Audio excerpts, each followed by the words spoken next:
बघू शकता मित्रांनो, बोरूच्या बाजारामध्ये या दादाची गाय आलेली आहे. कोणती गाय आहे? लाल का हे आहे का? देवणीमध्ये आहे का? तर बघू शकता देवणी गाय आहे. किती महिन्याची गाय पण आहे? 8 दिवस घेते का? बघू शकता मित्रांनो, 8 दिवस घेते आणि एकदम मोठ्या मापाची गाय आहे. आणि दादा किती वेळ त्याची आता ही? तिसऱ्या त्याची. आणि हे दूध किती देते एका टायमाला? तर बघू शकता मित्रांनो, तिसऱ्या येताची आणि एका टायमाला 3.5 लिटर दूध देते. आणि गाय बघू शकता तुम्ही, एकदम मोठ्या मापाची गाय आहे आणि गरीब आहे पुन्हा.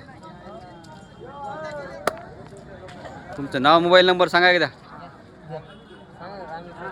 हां 97 64 हां 00 32 10. नाव काय? रामेश्वर कामठेडे. किंमत किती सांगेल गायची? 40,000. 40,000 किंमत सांगा. तर बघू शकता, ज्यांना कोणाला घ्यायचं असेल तर याला कॉन्टॅक्ट करू शकता तुम्ही. धन्यवाद.